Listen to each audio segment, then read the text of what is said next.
Hello guys, welcome to Tollywood Tossers second test day one review.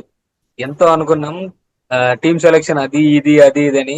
చివరికి ఎవరు expect చేయలేని playing 11 చూసాం. And పర్లే, మన వాళ్ళు బ్యాటింగ్ చాలా బాగా ఆడారు. పాత ఇండియా మ్యాచెస్ తో పోలిస్తే, టాప్ ఆర్డర్ తో పోలిస్తే ఇప్పుడు ఇండియా టాప్ ఆర్డర్ చాలా స్ట్రాంగ్ గానే ఉంది.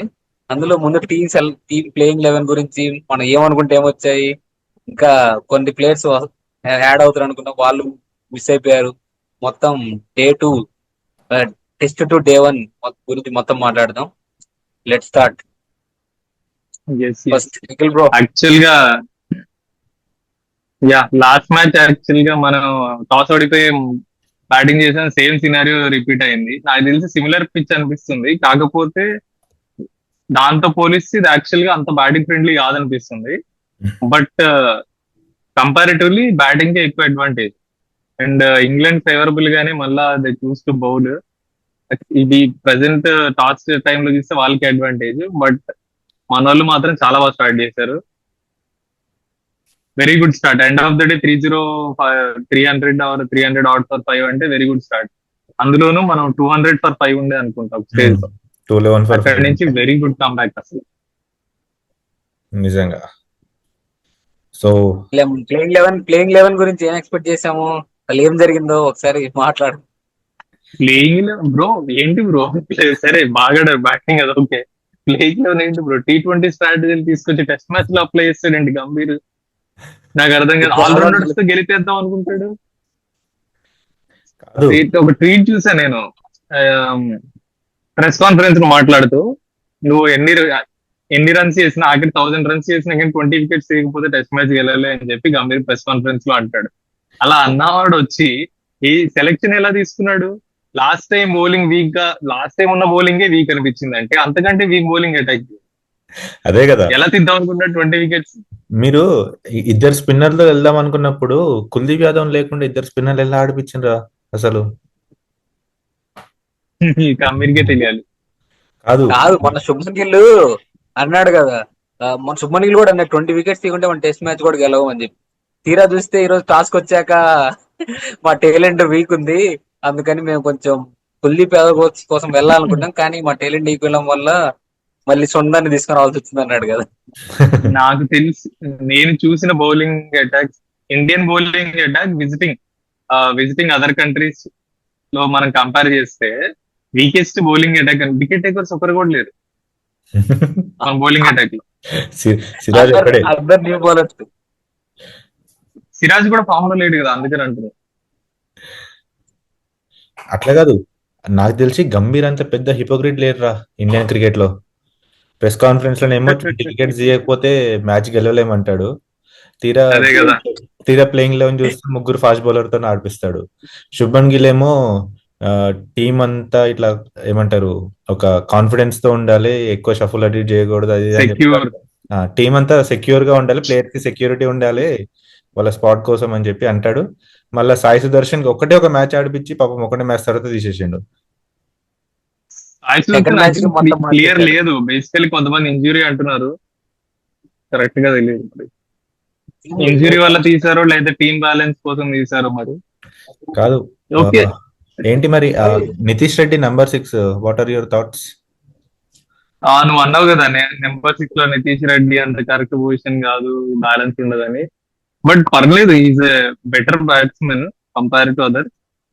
కరుణ్ నాయర్ పైకి వెళ్ళాడు నెంబర్ 3 లో, మంచి పర్ఫార్మెన్స్. అన్లక్కీ యాక్చువల్లీ ఆ బౌన్స్ అది చాలా అన్ఈవెన్ బౌన్స్, ఒకేసారి బౌన్స్ అయిన అప్పటిదాకా చాలా బాగా ఆడాడు. బట్ నితీష్ రెడ్డి, కరుణ్ నాయర్ పొజిషన్ లో నితీష్ రెడ్డి మాత్రం పాపం యాక్చువల్ గా అప్పటిదాకా అంత సీమ్ అయిన బాల్ లేదనుకోండి. నితీష్ రెడ్డి ఆడిన బాల్ చాలా సీమ్ అయింది లోపలికి. కానీ సెలక్షన్ ప్రకారం చూసుకుంటే నితీష్ రెడ్డి ఐపీఎల్ లో బౌలింగ్ వేయలేదు, మన ఇండియా లో కూడా కొన్ని ఓవర్స్ బౌలింగ్ వేశాడు. సో మోస్ట్లీ ఈ మ్యాచ్ లో కూడా నితీష్ రెడ్డి నాకు తెలిసి ఒక 5-6 ఓవర్స్ కంటే ఎక్కువ బౌలింగ్ వేయడు. సో నితీష్ రెడ్డిని తీసుకునే బదులు అదే పొజిషన్ లో ధ్రువ్ జురెల్, నితీష్ కంటే బాగా బ్యాటింగ్ చేసే ధ్రువ్ జురెల్ ని తీసుకోవచ్చు కదా.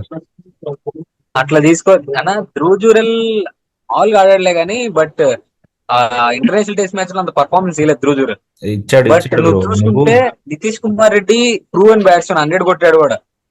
నితీష్ రెడ్డి యాక్చువల్ చెప్తాను, ధ్రువ్ జురెల్ సేమ్ ఇదే ఇంగ్లాండ్ తో ఇండియాలో సిరీస్ అయినప్పుడు ధ్రువ్ జురెల్ రాంచీ మ్యాచ్ లో గుర్తుందా, 90 కొడతాడు, తర్వాత హాఫ్ సెంచరీ కొడతాడు, గెలిపిస్తాడు. మ్యాచ్ గెలిపిస్తాడు.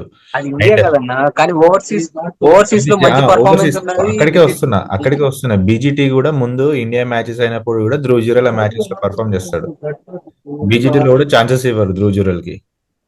అప్పుడు 30-40 కొడతాడు అన్నది. నితీష్ రెడ్డిని తీసుకుంటారు. 30 బట్ 40 కంపేరిటివ్లీ టెక్నిక్ అదంతా చూసుకుంటే I feel Dhruv Jurel is better batter then Nitish Reddy at number 6.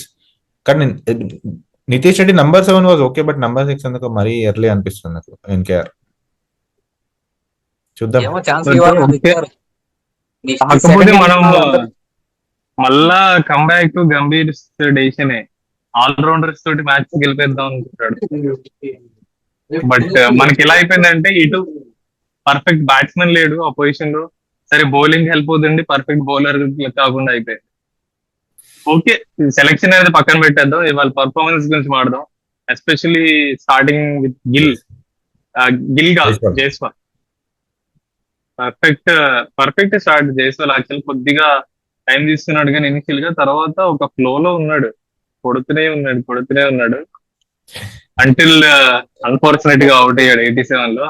100 ఉంది actually, 100 for the taking actually. General గా 100 జైస్వాల్ కట్ షాట్ బాగా ఆడతారా, కానీ సిరీస్ లో ఎందుకు బాగా స్ట్రగుల్ అవుతాను కట్ షాట్ ఆడనికి. నాకు అదే అనిపిస్తుంది. కట్ షాట్ అనే కాదు, నువ్వు చూసుకో ఆఫ్ సైడ్ షాట్స్ అన్ని కూడా చాలా ఎట్లా అంటే ఫోర్స్ఫుల్ గా ఆడుతున్నాడు, చాలా పవర్ పెట్టి ఎందుకు టైమింగ్ తోటి కొంచెం మెల్లగా ఆడుకోవచ్చు కదా. అదే బ్యాక్ డ్రాప్ అయింది అనిపించింది. లాస్ట్ మ్యాచ్ కూడా అంతే, కట్ షాట్లు తగ్గుతాం. ఈ మ్యాచ్ కూడా కట్ షాట్ కోసం వెళ్ళి అవుట్ అయ్యాడు, లేకపోతే సెంచరీ చేసుకున్నాడు ఉండే వాళ్ళు. అండ్ రాహుల్ యాక్చువల్ గా ఓకే, అన్ఫార్చునేట్ ఇన్సైడ్ ఎడ్జ్. తర్వాత 1 డౌన్ వచ్చిన తరుణ్ నాయర్ బాగానే ఆడాడు.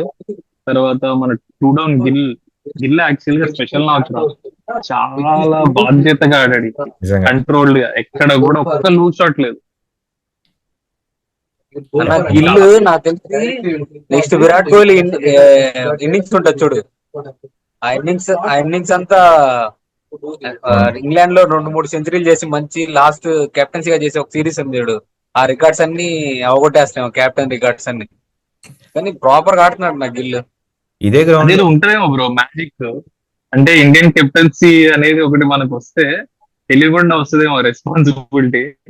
గిల్ యాక్చువల్గా ఇంతకుముందు ఇంత కాన్ఫిడెంట్ గా ఇంత రెస్పాన్సిబుల్ ఇన్నింగ్స్ ఆడేవాడు, సడన్లీ చాలా రెస్పాన్సిబుల్ గా ఆడతాడు. అందులో బౌలర్ టు బౌలర్ టెక్నిక్ మార్చాడు. నా చూసావా, వోక్స్ కేమో ఫ్రంట్ కి వచ్చి స్వింగ్ కట్ చేసి ఆడాడు, కార్స్ కేమో బౌన్సర్ వేస్తున్నాడని బ్యాక్ గ్రీస్ లోపల ఉండాడు. సో రేపు మళ్ళీ పాత ఫస్ట్ మ్యాచ్ లో లాగా టైలెండర్ కొలాబ్స్ కాకుండా లోవర్ ఆర్డర్ ఈ మ్యాచ్ లోనైనా కొంచెం రన్స్ కొడతారేమో చూడాలి. Shout out to Jadeja, collapse అవ్వకుండా ఆపాడు, లేకపోతే ఇంకో కొలాబ్స్ అయ్యేది. This is what we expect from Jadeja, he delivered this. And next Sundar కూడా ఉన్నాడు. సో రేపు కొంచెం న్యూ బాల్ క్రూషియల్, చూద్దాం ఏమొద్దు. ఎంత ఎక్స్పెక్ట్ చేస్తున్నారు మీ ఇద్దరు? మన టోటల్ 400 పోద్దు అనిపిస్తుంది. నువ్వు మౌలి ఏంటన్నా స్కోర్ ఎంత పోతుంది? స్కోర్ ఎంత వెళ్తుంది అనుకుంటాం మరి ఫస్ట్ ఇన్నింగ్స్? 420 నాకు తెలిసి 420-430. నాకు ఎందుకో గిల్ ఉంటే ఓకే 400 రీచ్ అవుతుంది, లేకపోతే 350 ఆల్అౌట్ అవుతారు అనిపిస్తుంది. నా గిల్ ఒక రోజు చాలా ఆడతాడు, సెకండ్ రోజుకి వచ్చేలోపు అవుట్ అయిపోతాడని నా బాధ. చాలా అదే వన్స్ గిల్ అవుట్ అయ్యాడంటే ఏం లేదు అక్కడ. నాకు తెలిసి 350 అనుకుంటున్నా. Let's see. 350యా? యా, మీరేమనుకుంటున్నారు? ఇండియా ఫస్ట్ ఇన్నింగ్స్ స్కోర్ ఎంత కొడుతుంది అనుకుంటున్నారు? 2 comments. Okay bro, I'm going with stats. Last match చూడలేదా నువ్వు? Okay okay, that's it for the video.